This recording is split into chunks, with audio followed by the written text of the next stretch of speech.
12 October বুধবার রাত 8টায় খালেদ মহিউদ্দিন আছে টিএসপিকে জানিয়ে দিচ্ছি শিরোনাম।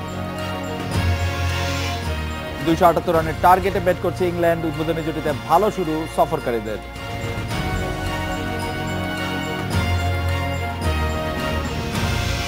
দুর্নীতির অভিযোগ মিথ্যা হলে খালেদা জিয়াকে আদালতে এটা প্রমাণ করতে হবে বললেন প্রধানমন্ত্রী। মামলা প্রমাণ করেন, মামলা মিথ্যা না মামলা সত্য সেটা কোর্টে গেলে না বোঝা যাবে। মামলা কন্টেস্ট করতে চান না, কোর্টেই যেতে চান না, কোর্ট থেকে পালান। নকল খাদ্য কারখানা বাড়ছে, ভেজালের দৌরত্ব বন্ধে সরকারকে কঠোর হওয়ার আহ্বান। বিএনপি নেত্রীর বিরুদ্ধে দুর্নীতির অভিযোগ যদি মিথ্যে হয় তাহলে তা আদালতে গিয়ে প্রমাণ করতে হবে বলে স্পষ্ট জানালেন প্রধানমন্ত্রী শেখ হাসিনা। সকালে গণভবনে জাতীয় শ্রমিক লীগের আলোচনায় প্রধানমন্ত্রী একথা জানান। তিনি বলেন, বিএনপি জামাত ক্ষমতায় থাকাকালে শ্রমিকদের হত্যা করেছে, আর আওয়ামী লীগ সরকার তাদের ভাগ্য উন্নয়নে কাজ করে যাচ্ছে। জাতীয় শ্রমিক লীগের 47তম প্রতিষ্ঠা বার্ষিকী উপলক্ষে আলোচনা সভা। 1969 সালে বঙ্গবন্ধুর হাত ধরে আত্মপ্রকাশ করে সংগঠন। প্রধানমন্ত্রীর বক্তব্যে উঠে আসে শ্রমিকের উপর বিএনপি জামায়াত জোটের নির্যাতনের চিত্র। তিনি বলেন, যুদ্ধাপরাধীদের বাঁচাতে আর 10ম সংসদ নির্বাচন ঠেকাতে মানুষ পুড়িয়ে মেরেছে বিএনপি জামায়াত। জীবন দিয়েছে শ্রমিকরা। এসব হত্যাকাণ্ডের হুকুমদাতারা কোনোভাবে বিচারের হাত থেকে রেহাই পাবে না। খালেদা জিয়া নিজেই তো এতিমের টাকা চুরি করে খেয়ে গেছে এবং তাদের মামলা, আজকে তাদের বিরুদ্ধে মামলা। আমি দেখি তারা বক্তৃতা বলে আমাদের বিরুদ্ধে মামলা দিয়েছে, আমাদের বিরুদ্ধে মিথ্যা মামলা। কোনটা মিথ্যা মামলা প্রমাণ করেন। মামলা মিথ্যা না মামলা সত্য সেটা কোর্টে গেলে না বোঝা যাবে। মামলা কন্টেস্ট করতে চান না, কোর্টেই যেতে চান না, কোর্ট থেকে পালান। চোরের মন পুলিশ পুলিশ সেটা বলে, সেটাই। শ্রমিক স্বার্থ রক্ষায় সরকারের নানা পদক্ষেপের চিত্র তুলে ধরে প্রধানমন্ত্রী শেখ হাসিনা বলেন, শ্রমিক যে পর্যায়েরই হোক তাকে অবহেলা করা যাবে না, প্রাপ্য সম্মান দিতে হবে। দেশের শ্রমিকদের স্বার্থ রক্ষা বা নিরাপত্তা না, বরং বিদেশেও যারা যাচ্ছে আমরা সেখানেও কিন্তু পদক্ষেপ নিচ্ছি এবং আমরা অনলাইনে রেজিস্ট্রেশন, কারণ সারা বাংলাদেশ আমরা ডিজিটাল সেন্টার করে দিয়েছি, সেখানে বসেই তারা আবেদন করে রেখে দিতে পারে, সেটা তালিকাভুক্ত থাকে। যখনই যে দেশ থেকে শ্রম বাজারে যাবে আমরা সেগুলি নিই। দক্ষ শ্রমিক তৈরিতে সরকারের নানা প্রশিক্ষণ কর্মসূচির কথা জানিয়ে প্রধানমন্ত্রী বলেন, কর্মসংস্থান বাড়ানোর ক্ষেত্রে বেসরকারি খাতকে গুরুত্ব দেওয়া হচ্ছে। তানজির মেহেদি, ইন্ডিপেন্ডেন্ট নিউজ, ঢাকা। এ বিষয়ে কথা বলতে আমাদের সাথে আছেন আওয়ামী লীগের উপদেষ্টা পরিষদের সদস্য অ্যাডভোকেট ইউসুফ হোসেন হুমায়ুন এবং বিএনপি জাতীয় নির্বাহী কমিটির vice chairman advocate Joynal Abedin আছেন আমাদের সঙ্গে। অ্যাডভোকেট ইউসুফ হোসেন হুমায়ুন, মাননীয় প্রধানমন্ত্রী বলেছেন যে বেগম জিয়া মিথ্যা মামলার অভিযোগে আদালতে কন্টেস্ট করছেন না, কিন্তু আমরা কিন্তু দেখতে পাচ্ছি বেগম জিয়া মামলাটি কন্টেস্টই করছেন। তিনি যদি সময় চেয়ে থাকেন সেটিও আইন আদালতের যে বিধান রয়েছে তার মধ্যে থেকে তিনি চাইছেন। কেন তাকে এই কথা বলা হচ্ছে যে তিনি মামলাটি আসলে কন্টেস্ট করতে চাচ্ছেন না? আমরা তো দেখছি তিনি মামলাটি কন্টেস্ট করছেন। মাননীয় প্রধানমন্ত্রী এই বক্তব্যের সাথে আপনি একমত কিনা যে বেগম জিয়া আসলে মামলাটি কন্টেস্ট করতে চাইছেন না? দেখুন, আপনাকে অসংখ্য ধন্যবাদ। মাননীয় প্রধানমন্ত্রী যেটা বলেছেন, আমি একজন আইনজীবীর দৃষ্টিতে বলছি যে হ্যাঁ, একজন বিচারপ্রার্থী সময় চাইতেই পারেন, বিভিন্ন কারণে চাইতে পারেন, স্বাস্থ্যগত কারণে চাইতে পারেন, আইনগত আরো সহযোগিতার জন্য চাইতে পারেন, আরো সিনিয়র আইনজীবী নিয়োগের কথা বলে চাইতে পারেন। কিন্তু যে মামলাটার আমি একটা মামলা জানি, জিয়া অরফেনেজ ট্রাস্টের মামলা, সেখানে আজ পর্যন্ত ৬৭ বার তিনি সময় চেয়েছেন বিভিন্ন অজুহাতে, আর প্রায় ৫টা থেকে ৬টা মামলা করেছেন হাইকোর্টে। কোনো সময় বলেছে এই মামলা চলে না, যখন এটা দেখা গেল না এটা হাইকোর্ট মেনে নেননি, আবার করলেন যে চার্জ গঠন এটা সঠিক হয়নি, সেটার বিরুদ্ধে করলেন চার্জ গঠনের বিরুদ্ধে, সেটা যখন টিকল না, তারপর আসলেন যে বিচারক যিনি আছেন তিনি উপযুক্ত বিচার করছেন না, তাকে পরিবর্তন করতে, এই ধরনের বিভিন্ন অজুহাতে তিনি ৬৭ বার সময় নিয়েছেন। এবং শুধু তাই না, কোর্টে সুস্থ থাকা সত্ত্বেও অসুস্থতা অজুহাতে স্বাস্থ্যগত কারণে তিনি সময় নিয়েছেন। তাই কাজে সময় দেবার ব্যাপারে আদালত যে ব্যবস্থা অ্যাডভোকেট ইউসুফ নিয়েছেন, হুসাইন হুমায়ুন, আমি আমার- অ্যাডভোকেট ইউসুফ হুসাইন, আমি বিনয়ের সঙ্গে আপনার কাছে জানতে চাই, আপনি শুধু আমার নন, আমার মতো আরো অনেক সাংবাদিকের এবং অনেক আইনজীবীর, আইন বিষয়ক শিক্ষক, আপনি এইটি বলতে পারবেন যে এই যে সময় চাওয়াটা, এইটি ভালো না খারাপ, এটি আইনরে ফাঁকি দেওয়ার দায়িত্ব বা এখতিয়ার কি রাষ্ট্রের প্রধান নির্বাহীর? এটি তো অ্যাবসলিউটলি বিচারকের না, আমি এখতিয়ার, বলছি যেটা সেটা হচ্ছে যে অ্যাবসলিউটলি বিচারকের এখতিয়ার। অ্যাবসলিউটলি বিচারক, সেটাই উনি বলেছেন, এটা অ্যাবসলিউটলি এককভাবে বিচারকের এখতিয়ার। উনি এ 66 ব্যাপারে বার কোনো কেন বিচারক মনে সরকার করলে, বা প্রশাসনের আপনার কিছু শিক্ষা করার থেকেই নেই। বলছি অ্যাডভোকেট ইউসুফ হোসেন, উনি 66 বার কেন না, না, বিচারক মনে করলে, ওনাকে 66 266 বার সময় দিতে পারেন, আমি 266 বার বলেছি, সময় দিতে পারেন। আমি যেটা বলছি সেটা হলো যে আমি যদি আইনের শাসনে বিশ্বাস করি, যেটা ওনারা প্রায়ই বলেন, জি। তাহলে এবার আইনের প্রতি সম্মান দেখানো উচিত। জি, আইনের প্রতি 66 সম্মান বার দেখিয়ে আমি সময় নিব। unusual, আমি আইনের প্রথমেই প্রতি বলছি, সম্মান দেখিয়ে আমি সময় unprecedented। নিব। না, নেবেন, সেটা দেওয়া হচ্ছে, কিন্তু সেটা যুক্তিগত হতে হবে। যুক্তিগতভাবে সময়টা নিচ্ছি বলে, যুক্তিগত হতে যুক্তিগতভাবে হবে। নিচ্ছি বলে এই মাননীয় যুক্তিগত আদালত আমাকে শব্দ দিচ্ছেন দিয়ে সময়। আদালত দেবেন সময়। জি, যুক্তিগত মনে হচ্ছে বলে মাননীয় আদালত আমাকে সময় দিচ্ছেন। আদালত সময় চাইতেই পারে।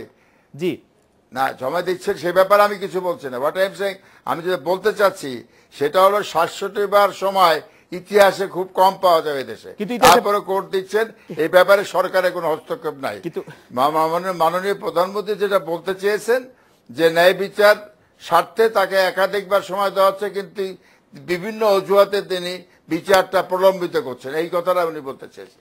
আমি আমার মনে হয়। অ্যাডভোকেট জয়নাল আবেদীর কাছে জানতে চাইবো যে অ্যাডভোকেট জয়নাল আবেদীর, মামলার মেরিটে লড়াই না করে আপনারা সময় চাওয়া এবং মামলাটি চলতে পারে না, মামলাটি রাজনৈতিক প্রতিহিংসামূলক, সেগুলি বলাতেই আপনারা আপনাদের সর্বশক্তি ব্যয় করছেন, এটিকে আসলে আপনারা যে ভয় পাচ্ছেন মামলাটি মেরিটে আসা এবং মামলাটির বিচার হওয়াটাকে, সেটি কি তার প্রমাণ করে? অ্যাডভোকেট জয়নাল আবেদীন। খালেদ, আপনার প্রশ্নের জন্য ধন্যবাদ। আর আমি আরো ধন্যবাদ জানাচ্ছি আমার বড় ভাই ইউসুফ হোসেন হুমায়ুন সাহেবকে। হুমায়ুন সাহেব একজন আইনজীবী, তবে সত্য কথাটা বলা উচিত ছিল। তো যাই হোক, তার নেত্রী এবং বাংলাদেশের প্রধানমন্ত্রীকে সাপোর্ট করতে গিয়ে তিনি কিছু ব্যত্যয় ঘটিয়ে কিছু কথা বলেছেন। আমি এই দিকে না গিয়ে আপনার প্রশ্নের সরাসরি জবাব দিচ্ছি। দেখুন, প্রধানমন্ত্রী কিন্তু নির্বাহী প্রধান। বাংলাদেশে যেভাবেই হোক না কেন তিনি প্রধানমন্ত্রী, কিন্তু তিনি তো বিচার প্রার্থীও বটে। অ্যাডভোকেট জয়নাল আবেদীন, তিনি তো বিচার প্রার্থীও বটে, তিনি তো বিচার চান। এখন কথাটা হচ্ছে যে বাংলাদেশের সাবেক প্রধানমন্ত্রী, আজকে বাংলাদেশে একটি বৃহৎ রাজনৈতিক দলের নেত্রী বেগম খালেদা জিয়া, তাকে আজকে 32টি মামলা ফেস করতে হচ্ছে। এবং আপনি জানেন যে মামলার কথাটি একটু আগে আপনারা টেলিভিশনে দেখিয়েছেন এবং প্রধানমন্ত্রী বলেছেন, ইউসুফ হোসেন হুমায়ুন সাহেবকে প্রশ্ন করেছেন, সেই মামলাটি বিচারের জন্য একটি ট্রাইব্যুনাল গঠন করেছেন বর্তমান সরকার এবং সেই ট্রাইব্যুনালে বিচার চলছে।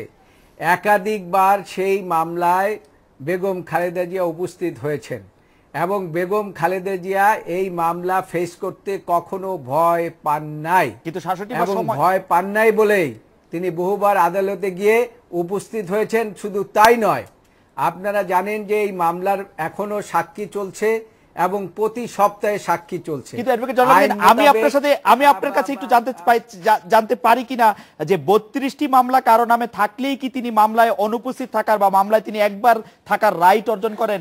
32টি মামলা থাকলেই কি তিনি শুধু গিয়ে টাইম পিটিশন করবেন, মামলাটি কন্টেস্ট করবেন না? মামলাটি তো তার কন্টেস্ট করে শেষ করে দেওয়া উচিত, তিনি যদি কনফিডেন্ট হন বা আপনাদের যদি আইন আদালতের প্রতি শ্রদ্ধা থাকে।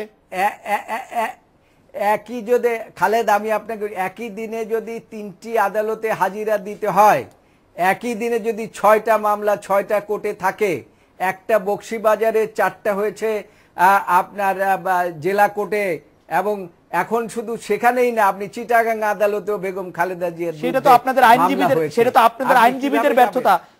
আইনজীবীদের ব্যর্থতা। আপনারা তো তাকে একই দিনে 3টি মামলার ক্ষেত্রে কোর্টে মেনশন করলেই তো তারা আপনাদের টাইম দেওয়ার কথা। আপনাদের কাছ থেকে এই যদ্দূর জানি তদ্দূরের ক্ষেত্রে না না, আরে খালেদ, যেখানে একটি দেশের প্রধানমন্ত্রী মামলা নিয়ে কথা বলেন, সাবজুডিস বিষয় নিয়ে কথা বলেন, সেখানে আপনি সহজভাবে অনুমান করতে পারেন। তারপরেও আমি আপনাকে বলছি, এই মামলাটি আইনগতভাবে বেগম খালেদা জিয়া লড়াই করছেন এবং এই মামলায় তাকে প্রধানমন্ত্রী বলছেন যে তিনি এতিমের টাকা মেরে খেয়েছেন। আরে এটা তো একটি মামলা হয়েছে, সেই মামলাটির বিচার চলছে। Right. বিচার চলাকালীন অবস্থায় কিভাবে একজন প্রধানমন্ত্রী এইভাবে আমি এই ব্যাপারে বলতে আপনার সাথে পারেন? আমি আপনার সাথে এই ব্যাপারে শতভাগ একমত অ্যাডভোকেট জয়নাল আবেদীন। এটি বিচার যেগুলি হচ্ছে সেই মামলার প্রসঙ্গে তিনি বলছেন, কিন্তু বেগম জিয়া যখন বলেন, তিনি যখন বিচার প্রার্থী তার জন্য বিচার হচ্ছে, বেগম জিয়া যখন বলেন এটি মিথ্যা মামলা, এই মামলাটি কোনো মেরিট নেই, সরকার শুধু আমার নামে মিথ্যা মামলা দিচ্ছে, জনসভায় বলেন, এবং আইন আদালত সবই প্রভাবিত করছে, তখন এটি সাবজুডিস হয় কিনা? না, সাবজুডিস হয় না। তার কারণ একজন ফরিয়াদি সে সবসময় বলতে পারে যে তার বিরুদ্ধে যে মামলাটি হয়েছে তার মধ্যে কোনো ইনগ্রেডিয়েন্ট নাই এবং মিথ্যা মামলা, এইটা বলার এখতিয়ার তার আছে। এবং সেই জন্য আমি বলছি, আপনি দেখুন একই সময় মামলা হয়েছে, দুর্নীতির মামলা হয়েছে, নাইকোর মামলা হয়েছে, গ্যাটকোর মামলা হয়েছে। সেখানে শেখ হাসিনা কোনোদিন আদালতে যায়নি, কিন্তু সেই মামলা বেগম খালেদা জিয়া আদালতে উপস্থিত হয়ে সেই সমস্ত মামলা ফেস করছেন। তার অর্থ হচ্ছে কি, যে বেগম খালেদা জিয়ার দৃঢ় বিশ্বাস রয়েছে। কিন্তু দেশের সর্বোচ্চ আদালতের একতা সভাপতি অ্যাডভোকেট জয়নাল আবেদীন, আমি আপনার কাছে জানতে চাইবো যে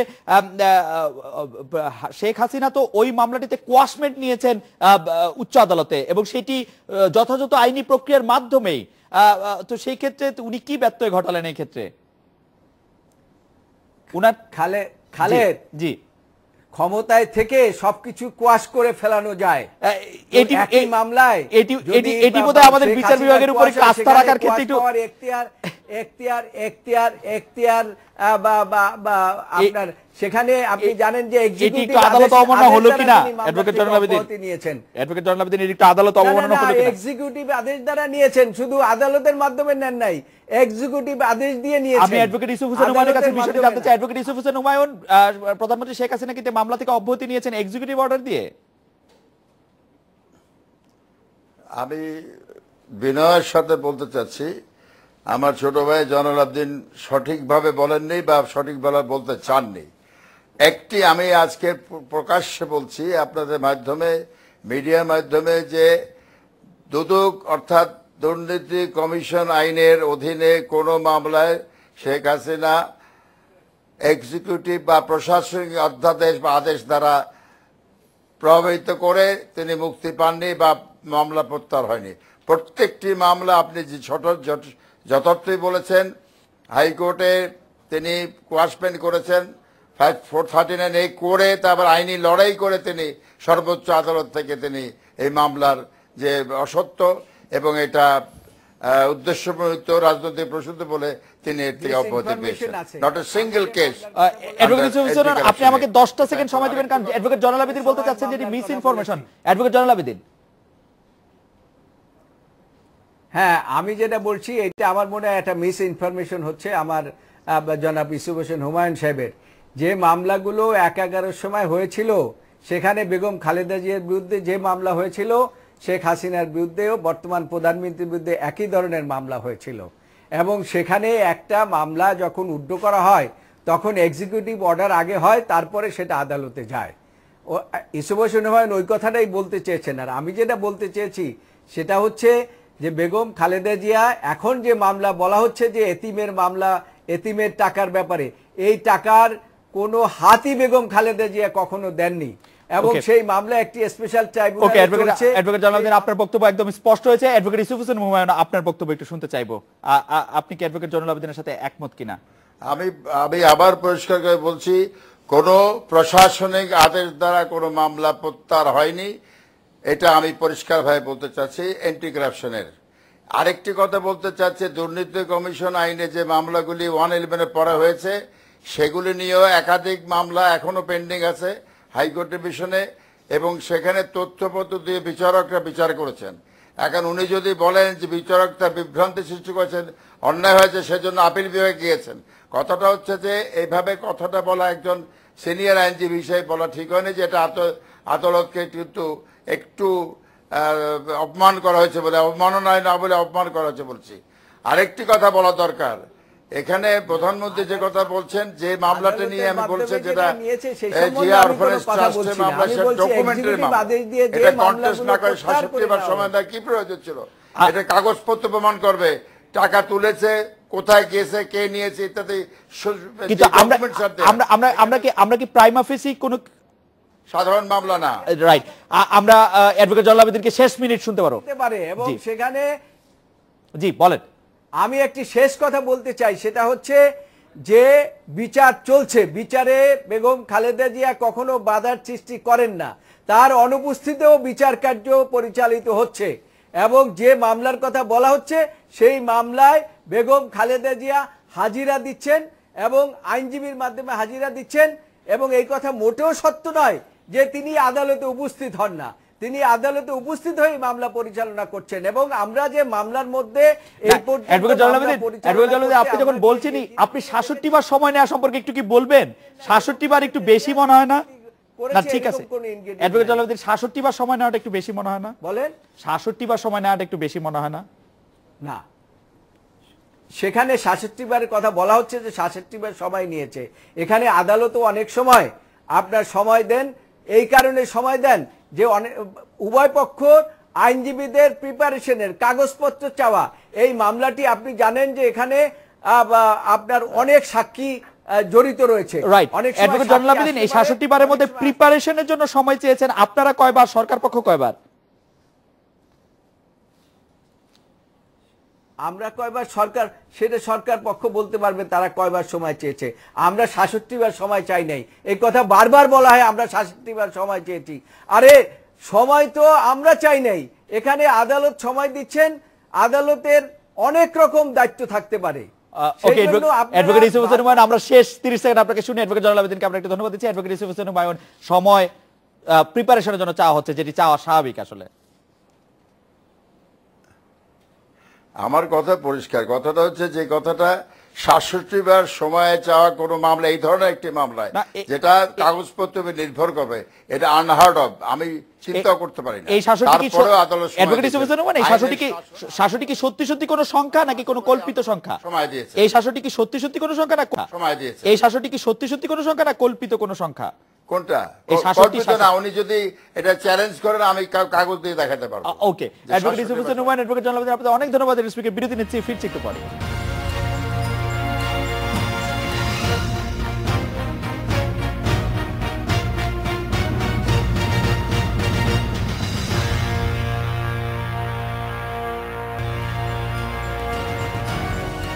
প্রয়োজনীয় ল্যাব ও উপাদান ছাড়াই অস্বাস্থ্যকর পরিবেশে তৈরি হচ্ছে জুস, ম্যাঙ্গো বার সহ বিভিন্ন খাদ্য। রাজধানীর আশেপাশে অবাধে গড়ে উঠেছে এমন অসংখ্য নকল পণ্যের কারখানা। ভ্রাম্যমাণ আদালতের অভিযান ও জরিমানার পরও বন্ধ হচ্ছে না ভেজাল পণ্য উৎপাদন। ভেজাল খাদ্যের দৌরাত্ম্য বন্ধে সরকারকে আরও কঠোর হওয়ার পরামর্শ বিশেষজ্ঞদের। ঢাকা চট্টগ্রাম মহাসড়কের সানারপাড়ের চারতলায় আবাসিক ভবনের নিচে গড়ে উঠেছে অ্যাগ্রো ফুড কারখানা। নেই পরিবেশ অধিদপ্তরের ছাড়পত্র, তৈরি হচ্ছে পরিচিত ব্র্যান্ডের নকল পণ্য। ম্যাঙ্গো বার তৈরি করেন, এটা আসলে মালামাল করতে জানে কিভাবে তৈরি করেন? চাপাই থেকে আনে, আমরা শুধু পাক দিয়ে আনলে পাক দিয়ে। এলাকা ভিত্তিক তো এই ফ্যাক্টরিটা, তো এলাকা ভিত্তিক বিভিন্ন সব দোকানে আর কি কম বেশি যাইতেছে আর কি। মৌচাক এলাকার আফসারা অ্যাগ্রো ফুড নামের এই কারখানায় তৈরি হয় জুস, লবণ, সাবানের পাউডার। মাসখানেক আগে ভ্রাম্যমাণ আদালত সিলগালা করে দেওয়ার পরেও চলছে উৎপাদন। র্যাবে মানে লোক ধরে নিয়ে গেছে, এরপরে আবার কয়েকদিন পরে আইসা মানে চালু করে দেয়, এইভাবে মানে কয়েকবারে মানে বারবারে হইতেছে। রাজধানীর মিরপুর, কামরাঙ্গীরচর, ডেমরা, কেরানীগঞ্জ সহ বিভিন্ন এলাকায় গড়ে উঠেছে অসংখ্য ভেজাল খাদ্য কারখানা।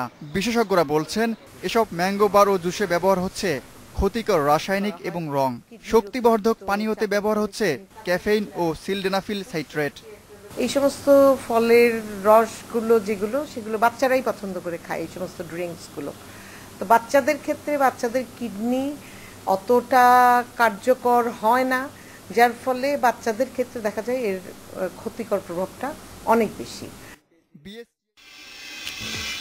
ভেজাল খাদ্য নিয়ে কথা বলতে আমাদের সাথে আছেন ঢাকা মেট্রোপলিটন এলাকার নির্বাহী ম্যাজিস্ট্রেট মোহাম্মদ মশিউর রহমান। জনাব মোহাম্মদ মশিউর রহমান, আপনারা অনেক সময় আমরা দেখি যে ভেজাল খাদ্যের বিরুদ্ধে অভিযান চালান, কিন্তু সেই অভিযানগুলি অনেকটাই মৌসুমী অভিযান কিনা, তারপরে আবার সেই ভেজাল খাদ্যের কারখানাগুলিও থাকে এবং আমরা ভেজাল খাদ্য নিতেও বাধ্য হই। সারা বছর ধরে অভিযান কি আপনাদের চলে, বা আপনারা কি এই নজরদারিটা সারা বছর রাখতে পারেন কিনা? জনাব মোহাম্মদ মশিউর রহমান। আইন অনুযায়ী আমরা সারা বছরই এই অভিযান পরিচালনা করে থাকি, তবে মিডিয়াতে যখন আসে তখন মনে হচ্ছে এটা হচ্ছে, অনেক সময় মিডিয়া বিভিন্ন ব্যস্ততার কারণে আমরা কাভারেজ দিতে পারে না, কিন্তু অভিযান এটা চলে, এটা বিভিন্ন যেমন বিএসটিআই অর্ডিন্যান্সের বিএসটিআই কর্তৃপক্ষের মাধ্যমে হয়, নিরাপদ খাদ্য কর্তৃপক্ষের মাধ্যমে হয়, ভোক্তা সংরক্ষণ অধিকার আইন 2009 এর মাধ্যমে হয়, জেলা প্রশাসনের মাধ্যমে হয়, সিটি কর্পোরেশনের মাধ্যমে হয়, বিভিন্ন সংস্থার মাধ্যমে হয়। জনাব মোহাম্মদ মশিউর রহমান, এই যে আপনি বিভিন্ন সংস্থার কথা বললেন, জেলা প্রশাসন, সিটি কর্পোরেশন বা যারা আছেন তাদের, যে তারা অনেক সময় ম্যাজিস্ট্রেট সংকটের কথা বলেন, অনেক সময় আপনাদের পাওয়া যায় না, সেটা কি লোক বলের অভাবে নাকি আপনাদের মনোযোগের একটু বা প্রায়োরিটি ঠিক করার একটু ইয়া আছে? আসলে কথা কে কিভাবে বলেছে সেটা তো আমি শুনি নাই, কিন্তু আমি যেটা মনে করি যে ম্যাজিস্ট্রেট যখন জেলা ম্যাজিস্ট্রেট নির্দেশ দিয়ে থাকেন, মান্থলি একটা রুটিন করে থাকেন কে কোন এলাকায় অভিযান করিবেন, তো সেই ক্ষেত্রে ম্যাজিস্ট্রেট সংকটটা আমার মনে হয় বড় বিষয় না, এটা একটা অজুহাত, যারা সংশ্লিষ্ট কর্তৃপক্ষ অনেক সময় অনেক অজুহাত দেখায়, কিন্তু ম্যাজিস্ট্রেট স্বল্পতা আছে এটা আমি মনে করি না। কারণ এখানে মেট্রোপলিটন এলাকাতে ডিএমপির সাথে আমি অ্যাটাচমেন্ট, কিন্তু জেলা প্রশাসনের প্রচুর পরিমাণ ম্যাজিস্ট্রেট আছেন এবং বিজ্ঞ জেলা ম্যাজিস্ট্রেটের নেতৃত্বে বিভিন্ন অভিযান পরিচালনা করা হয়, তো সেই ক্ষেত্রে ম্যাজিস্ট্রেট স্বল্পতা আছে এরকম আমার মনে হয় না। এখানে আমাদের একটা স্বল্পতা আছে, সেটা হলো সোর্স, মানে আমাদের সোর্সের মানে একটা স্বল্পতা আছে, যে কোথায় ভেজালটা হচ্ছে সেটা আমরা সরাসরি আমরা জানি না, এটা আমাদের কোনো সোর্সের কোনো ব্যবস্থা নাই। সেই ক্ষেত্রে আমরা আমাদের ঊর্ধ্বতন কর্তৃপক্ষের সাথে ইতিপূর্বে আমরা বলেছি যে আমাদের যদি কোনো সোর্সের একটা ব্যবস্থা করা যেত, যে তাহলে আমরা সেই সোর্স অনুযায়ী বিভিন্ন অভিযান করতে পারতাম, কিন্তু এখন আইন শৃঙ্খলা বাহিনীর সাথে আমাদের থাকে, আমরা বিভিন্ন জায়গায় যাই, যেটা চোখের সামনে পড়ে সেটা করি, কিন্তু সোর্স না থাকাতে এখানে আমাদের একটু অভিযান করতে একটু আমাদের। জনাব মোহাম্মদ মশিউর রহমান, আপনি সোর্সের কথা বলছেন, কিন্তু যারা ভোক্তা অধিকার নিয়ে কাজ করেন তারা বলছেন যে ঢাকার একটু প্রাণকেন্দ্র থেকে একটু বার হলেই আমরা নানা ধরনের পণ্য বাজারে দেখতে পাই, যে পণ্যগুলি আসলে বিএসটিআই বা কোনো ধরনের কোনো নিয়মতান্ত্রিকতার মধ্যে দিয়ে যায় না, সেই পণ্যগুলির ক্ষেত্রে কি আপনাদের মানে খুব উৎস দরকার কিনা সে যে জানতে যে কোথায় এটি কারখানাটি হয়? বা হ্যাঁ, এটা আমি আপনি একটু বলি, একটা কারখানা তো একদিনে গড়ে ওঠে না, একটা কারখানা অনেক দিন সময় লাগে, সে অনেকদিন ব্যবসা করে, কিন্তু বিষয়টা হলো যেটা ওই এরিয়ার যে মানে জনগণ আছে এবং ওই এরিয়ার বা ওই এলাকার স্থানীয় যে জনপ্রতিনিধি আছে বা আরো কিছু আইন শৃঙ্খলা বাহিনী যারা দায়িত্বে থাকেন, ওনারা বিষয়গুলো শুরু থেকে যদি বাধা দেন বা সংশ্লিষ্ট কর্তৃপক্ষ যারা আছে, যেমন এই খাদ্য অথবা শুরু থেকেই যদি বাধা দেন, তাহলে সেটি না হওয়ার সম্ভাবনা বেশি থাকে। জনাব মোহাম্মদ মশিউর রহমান, আমাকে শেষ প্রশ্নটি করতেই হচ্ছে, সেই প্রশ্নটি অনেক সময় প্রশাসন বা আইন শৃঙ্খলা রক্ষাকারী বাহিনীতে যারা আছেন তাদের বিরুদ্ধে অনিয়মের অভিযোগ ওঠে, স্বজনপ্রীতির অভিযোগ ওঠে বা আরো উৎকোচ গ্রহণের অভিযোগ ওঠে, সেগুলি আপনার কানে আসে কিনা, সেগুলি কিভাবে মোকাবেলা করেন? এই 1.5 বছরে আমি ঢাকা মেট্রোপলিটন এলাকায় কাজ করছি, এই ধরনের কোনো অভিযোগ আমার মনে হয় আমার সাথে যারা কাজ করেছে তাদের বিষয়ে আমি শুনি নাই।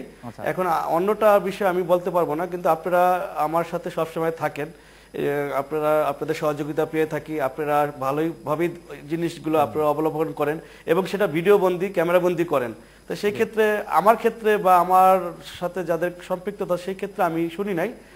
এখন এই বিষয়টা এই জনাব মোহাম্মদ মশিউর রহমান, আপনাকে অনেক ধন্যবাদ। স্পিকার একটি বিরতি নিচ্ছি, ফিরছি একটু পরে।